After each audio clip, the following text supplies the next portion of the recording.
Tantor Audio, a division of Recorded Books, presents 634 Ways to Kill Fidel by Fabian Escalante. Narrated by Timothy Andrés Pabon. Recently someone was arguing with one of our people in the United States, and he vehemently disagreed with her, saying, "You say there were 30 planned attempts. There weren't 30. There were no more than 6. In fact, there were neither 30 nor 6. There were over 300. Because you don't only count the plans the CIA organized using bombs, a gun powerful enough to kill an elephant, a pen that shoots a little poisonous dart, a mask that has some sort of fungus, and who knows what else. No. Fidel Castro, 1993. Preface to the second edition. This is a new, updated edition of a previously published book, Executive Action, 634 Ways to Kill Fidel Castro, Ocean Press, 2006, that documented the plans to assassinate Fidel Castro through 1993. This new edition now covers some of the main homicidal plots to kill the Cuban leader through 2000. We hope this work, written by a key player in this story who has been intimately involved in investigating these criminal conspiracies, will reveal to the listener the extent to which the irrational obsession of generations of U.S. leaders has damaged relations between both countries, simply because Cubans overthrew a U.S.-backed dictator and initiated a social, political, and cultural revolution that has become an example for the Americas. Introduction. On July 20th, 1961, I was assigned to the Special Bureau of the Cuban State Security Department, DSE unit, responsible for investigating plots and conspiracies against revolutionary leaders. It was a memorable day, not only because it marked my debut as an operative officer, but also because I had the pleasure and honor of meeting the people who from that moment would be my compañeros. The first was Mario Morales Mesa, known as Miguel, our chief, who had been an internationalist combatant in the Spanish Civil War, 1936 to 1939, and was a staunch communist and a born investigator. A small, slim man with a fine mustache, like those worn in the 1940s, he possessed an ironclad will and courage in the face of every test. Dozens of anecdotes were told about him, some from his time fighting in the international brigades in Spain. In one story, he was responsible for a light submachine gun of Soviet manufacture known as a Maxim, and was thereafter known by that nickname, as he had a particular way of firing the gun so that his compañeros claimed it imitated the sounds of a Cuban rumba. Later, as some of his compañeros related, he was taken prisoner and placed in a concentration camp in Nazi-occupied France, where he managed, together with the Senegalese guards who looked after the prisoners, to open a little store which sold milk to the bosses of the place, and gave it away free to the most needy. Mario was a real character who lived for 80-plus years. When I met him, I had just returned to Cuba after training in the Soviet Union, with lots of theory but little practical knowledge.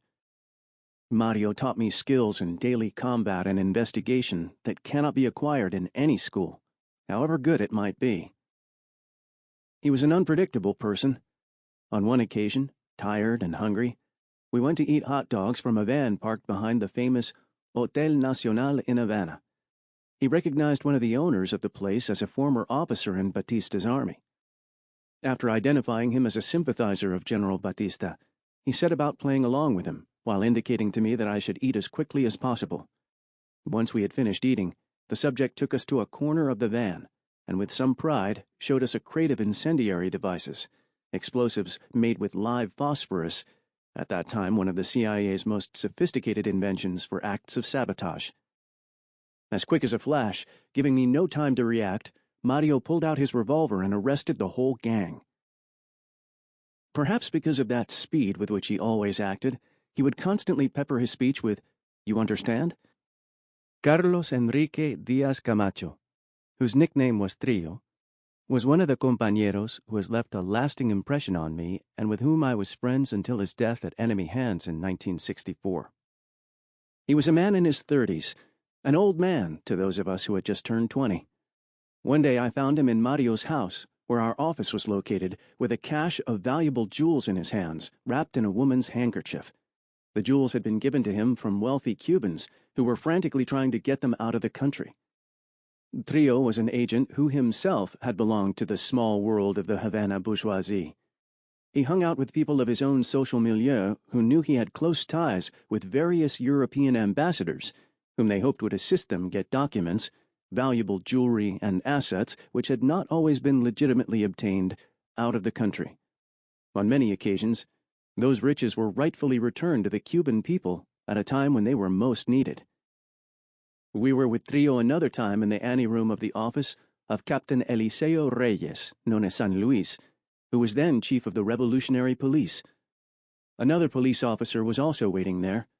In a low voice, Trio exchanged words with the policeman, making him believe I had brought him in as a prisoner.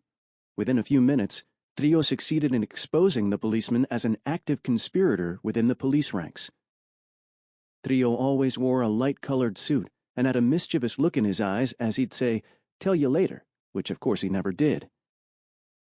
Another of my compañeros was José Vega, better known as Moran, who had worked undercover in the United States, spoke English perfectly, enjoyed opera, and had an inexhaustible imagination. He always had an idea at the ready, even if it was a crazy one. Carlos Valdés, Pedro Piñero, Mayillo, and many others were part of the group of no more than a dozen men who played an outstanding role in the fight against the assassination plots of the CIA and its Cuban accomplices against the revolutionary leadership, particularly Compañero Fidel. I have so many recollections of those years, when sometimes we had no working budget or a cent to buy something to eat, while in the desk drawers there were thousands of pesos, dollars, or valuable jewelry. It never occurred to us to use of this, including to meet expenses related to our work. All my compañeros are acknowledged in this story, not just those who are mentioned by name, but also so many more who gave the best of themselves in this silent war against terrorism. In addition to performing these heroic deeds, in many cases they have been witness to the incidents related. This story is a sincere tribute to that group of anonymous combatants, to whom I dedicate with all the love and affection that emerged in the heat of those years and the adventures we experienced. Perhaps listeners will find it strange that I have used the word love in introducing the following chapters. This is because it is the love of our homeland and our people that has been, is, and always will be the motivation for our undertakings and struggles, as well as the basis for this great adventure that is the Cuban Revolution. To the revolution and to my compañeros, present and fallen, my eternal gratitude and homage. Preamble to an Obsession. He consulted his watch again. For several minutes he had been concealed in the dark doorway of an empty house facing the little airport of Fort Lauderdale in Florida. His gaze was fixed on some lights in the airport administration area. At his feet was a can of gasoline waiting to be put to use.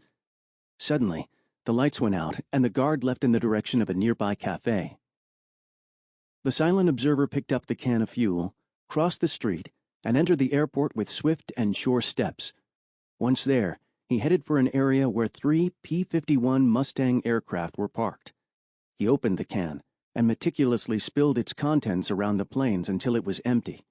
He then retreated to a prudent distance and threw a lit match in the direction of the 3 aircraft, which were rapidly engulfed in flames. A voracious fire illuminated the night, while the man made his getaway in a waiting car.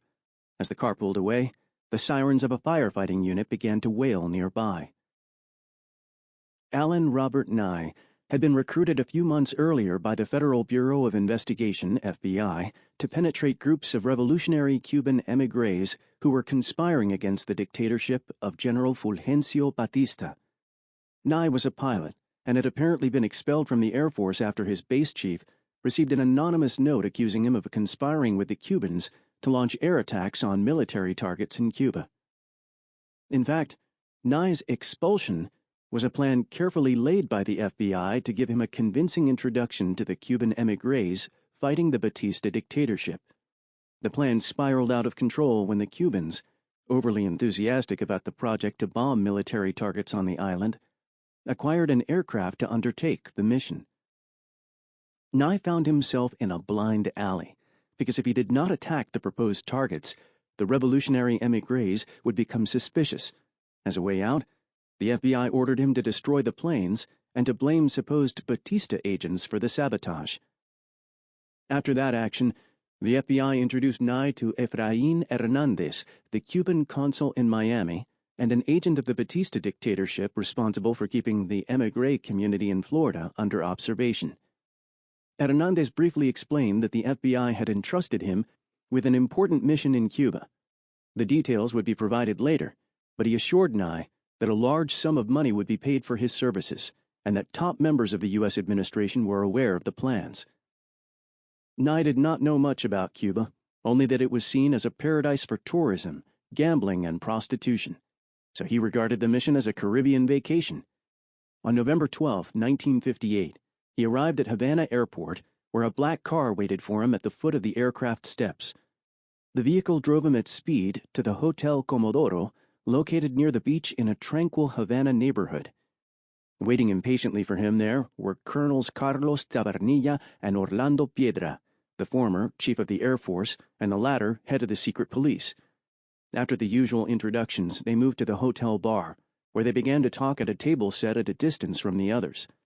Tabernilla explained to Nye the details of the plan in which he was to be involved: to assassinate Fidel Castro, the rebel leader who was challenging the Batista dictatorship from the country's eastern mountains, the Sierra Maestra. The idea seemed simple enough. Nye was to infiltrate the rebel ranks in the area where Castro was operating. Once with him, he would present his revolutionary credentials and the project to bomb military airports in Cuba from Florida. The colonels were convinced that Castro would be seduced by Nye's personality. They had two reasons for this belief. One, Nye was a U.S. citizen, a Yankee representing the most powerful nation on earth. And two, the rebels needed planes to respond to Batista's Air Force, which was constantly bombing the civilian population in the rebel zones and causing serious destruction. Nye was a pilot and had an impressive letter of introduction from the Cuban émigrés in Florida, and thus would be an ideal pilot for any small aircraft the rebels could get their hands on, which could also be used to strike Batista's military positions. Tabernilla and Piedra explained to Nye that he would be protected by an army command, and most importantly, that $50,000 would be deposited in his bank account once Castro was eliminated. That same afternoon, the three men headed for Camp Columbia, the headquarters of Batista's army, to coordinate the project with Colonel Manuel Garcia Cáceres, chief of the fortress in Holguín, capital of the northern region of Oriente Province. Nye and Garcia quickly agreed that the former would travel to the colonel's command post within a few days and initiate the operation from there. Despite the brevity of his stay in Havana, Nye found the time to visit the capital's main nightclubs and was able to understand why his fellow countrymen were interested in supporting the government of General Batista, who guaranteed to maintain Cuba as a haven for safe U.S. investments as well as gambling and entertainment. On December 20th, 1958, Nye was in Holguín going over the main aspects of the homicidal plot with Colonel Garcia. 4 days later, in the company of a squadron of Batista's soldiers in the vicinity of the town of Santa Rita, he was infiltrated into the operational zone of Fidel Castro's rebels. That night, they stashed a .38 caliber revolver and a Remington 30-06 rifle with a telescopic sight in a previously selected site, and Nye bade farewell to the troops. The following day, he went on alone. Within a few hours, he was captured by a rebel patrol, and he informed them of his desire to join the revolutionary combatants and to meet Fidel Castro. Initially, things did not go according to plan. The young officer commanding the patrol did not appear very interested in him and confined him to a camp where wounded soldiers were recovering, explaining that in due course his case would be considered. This did not overly bother Nye. On the contrary, it provided a way for him to familiarize himself with the territory. He imagined that as soon as Castro, who was in that area, knew of his presence, he would send for him and the opportunity would come. He would just have to wait until nightfall to get to his cache, retrieve the weapons, and ambush Fidel in a convenient location. On January 1st, 1959, he heard the stunning news. Batista had fled, and the rebels were preparing to deal the final blow to the battered and demoralized government forces. He was in total shock. because nobody had given him any reason to consider this possibility. In his conversations with Batista's officers, he had not detected any hint of weakness in their government, let alone that the troop of bearded ones were on the verge of defeating it.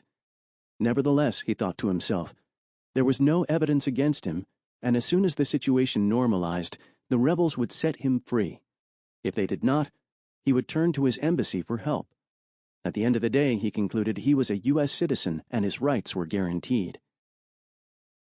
On January 16, 1959, he was transferred to Havana for a routine investigation, or so he was told.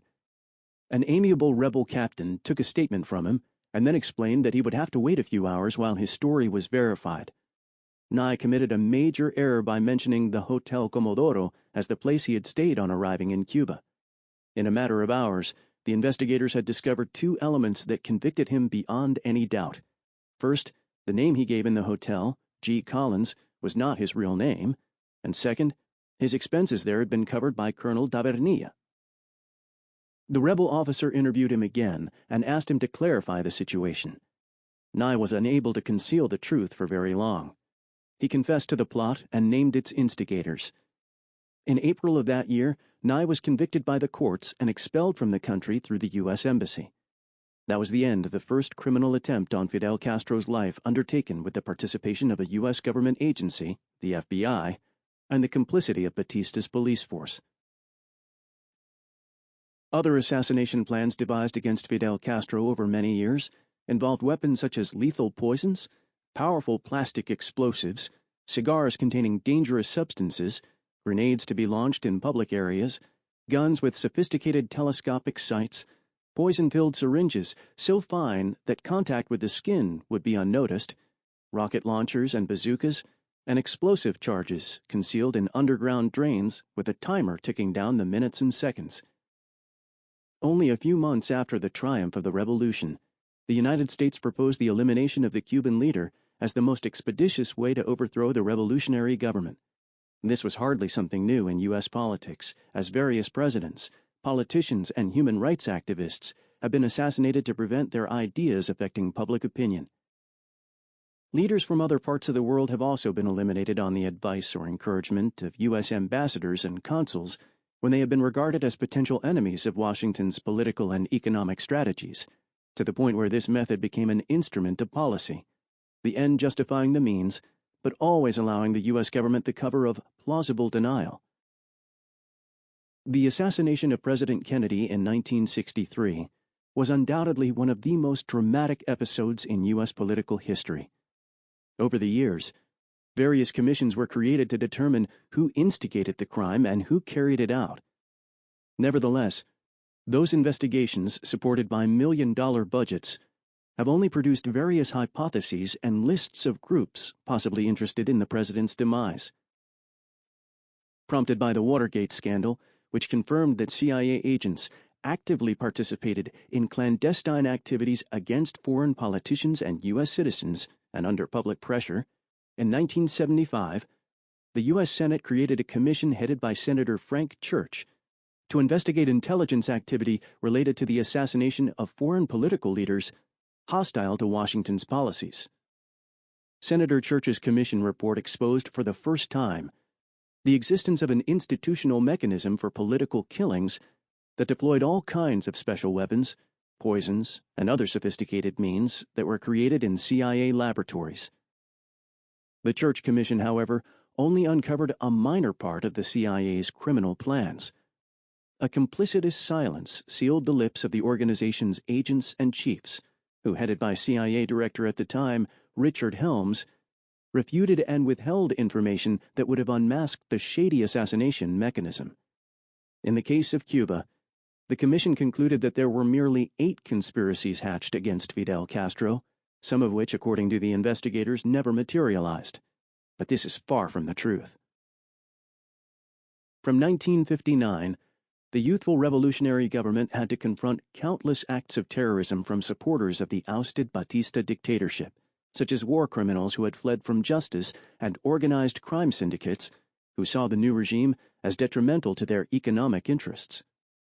Later, with the official approval of President Dwight D. Eisenhower's administration, The CIA instigated a program to eliminate Fidel Castro and defeat the Cuban Revolution.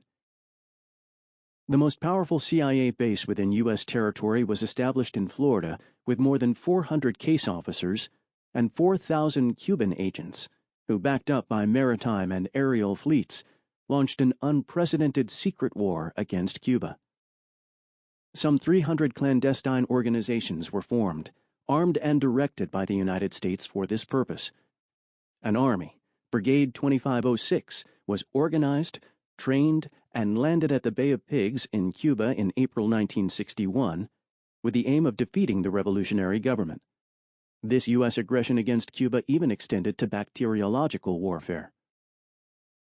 Understanding how hundreds of conspiracies against Fidel Castro's life have been intercepted and neutralized is not easy without comprehending the extraordinary work of the people involved, the men and women who succeeded in exposing enemy plots, not only in Cuba, but in the United States itself. The hundreds of these men and women who infiltrated the ranks of the CIA and the counter-revolutionary groups, often without the most basic training for the work involved, have been the real heroes of this effort. In recent years, the CIA's responsibility for the conspiracies against Fidel Castro has been questioned in the United States. Certain journalists and scholars have been convinced that only a few bad apples within the agency were responsible for such actions, operating behind the backs of their unwitting chiefs. The actions of William Harvey, Ted Shackley, Howard Hunt, David Phillips, David Sanchez Morales, and others are presented as aberrations. This is completely untrue. The Church Commission report, based on an extensive examination by members of Congress of declassified documents, showed that in early 1961, it was the two principal CIA chiefs, Richard Bissell and Allen Dulles, who ordered the creation of Operation ZR/Rifle with the explicit mission of eliminating foreign political leaders. That operation was directly or indirectly responsible for the hundreds of homicidal plots against Fidel Castro. In some cases, these were both directed and funded by the CIA, which was also aware of others that it encouraged through the control it had over a multitude of counter-revolutionary organizations. Furthermore, the CIA utilized the extremely powerful weapon of psychological warfare, with thousands of radio broadcast hours transmitted from the United States, inciting and exhorting the revolutionary leader's assassination. The Cuban-American mechanism of the CIA and the agency's use of mafia hitmen described in this book were activated by President Kennedy's government in 1962 after the Bay of Pigs defeat in order to unleash a civil war within Cuba. This cost U.S. taxpayers millions of dollars and resulted in the emergence of the Cuban-American lobby as a powerful independent force in U.S. politics. Some investigators, including the author of this work, have argued that this Cuban-American mechanism grew out of control and played a significant part in the assassination of President Kennedy. The incidents narrated in this book are based on multiple investigations in Cuba and the experiences of the author who participated in several of them. Dozens of interviews with participants, extensive documentary evidence, and the generous collaboration of compañeros, officials, and undercover agents who dismantled these plots. Only some of the most significant cases, some of them previously unknown and whose connections with the CIA and the U.S. Mafia are irrefutable, have been selected for this book. While based on factual events, certain fictional devices have been deployed to make for easier listening and to present the events and characters involved in sharper relief without affecting historical accuracy. This book records the history of how successive U.S. governments tried 634 times to assassinate one man, Fidel Castro, who, like the mythological David, defied Goliath by committing himself to the defense of his people's sovereignty and independence. 1. With the Tigers. The alarm clock awoke Colonel J.C. King, who mechanically switched it off, throwing it a glance to confirm the time. Still half asleep, he gazed up at the ceiling and tried to put his thoughts in order. With the exception of Sundays, King got up at 4 in the morning. At that early hour, he devoted himself to studying the most important news of the day before considering his tasks in his current projects. Then he read a passage from the Bible, as contrary to comments made by his detractors, he was a deeply religious man. He liked to compare certain passages of the Bible to actions he had taken, which gave him profound satisfaction. This day marked an important moment in his career. He had been invited by his bosses, Alan Dulles and Richard Bissell, to give a special report on the situation in Latin America. For the first time during his years as CIA chief for the Western Hemisphere, he felt intensely concerned. More and more organized political movements opposed to the policies of the United States were appearing on the continent, disturbing the peace and threatening the prospects of U.S. investors. There had been earlier conflicts in what the United States considered its backyard, but the victory of Fidel Castro's revolution in Cuba had convulsed the usually passive Latin Americans like never before. Cuba was once again the issue for discussion, as it had been in recent months since the United States had become aware of the need to remove Fulgencio Batista. It had become evident that political maneuvers to replace him democratically could not prevent the triumph of Fidel Castro and his rebels in the Sierra Maestra. The political situation on the island had been worrying King for some years. The growing anti-U.S. demonstrations, the strong communist movement built during the 1930s and 1940s, and finally, the assault on the Moncada garrison in July 1953, indicated that communist subversion had reached the U.S. border. They could no longer sit back with their arms folded. At the end of 1958, one of his closest friends, William D. Pauley, President Eisenhower's former ambassador and the owner of various businesses in Havana, had warned of the danger presented to the United States if Castro succeeded in Cuba, but his words went unheeded. It was assumed that Castro's rebels were just another group seeking power, but events had unfolded rapidly, clearly threatening U.S. interests. King recalled that Robert Wyka, the CIA agent who operated as U.S. consul in Santiago de Cuba, was convinced Castro's group was not communist. Another informant who had reported on the group was Frank Sturgis, a mercenary who had joined an expedition led by Pedro Luis Diaz Lanz, then chief of the rebel Air Force. Nevertheless, King still believed they could control the Havana government's future actions. Not only did they have Diaz Lanz in the rebel army, there were other sympathizers like Uber Matos and various government ministers, all of whom discussed everything with the embassy. But Castro was unpredictable. His speeches on agrarian and urban reform, in which he announced his intentions to lower rents and redistribute the land among the campesinos, the trials of notorious Batista followers, were a particular cause for concern. Independent action had to be prepared so that events did not take them by surprise. King rose from his bed, and as was his custom, shaved and dressed with care. A final glance in the mirror revealed the image of a man in his 50s of military bearing, white-haired and with a penetrating gaze. He felt satisfied at confirming once more that although the years were passing, he retained his distinguished appearance. He descended the stairs of his house with an agile step, headed for the kitchen, and prepared a cup of coffee. His long years of military service had taught him that it was better not to have a full stomach before battles or important meetings. With his cup in hand, he moved to a comfortable armchair in the large sitting room of his mansion. At that early hour, the servants had not arrived, and he could allow himself the luxury of working there, where sunlight was beginning to filter through the large windows. He picked up his files, extracted various documents, and started reading attentively. One of them caught his attention. He reread it several times and then underlined 2 paragraphs in red pencil.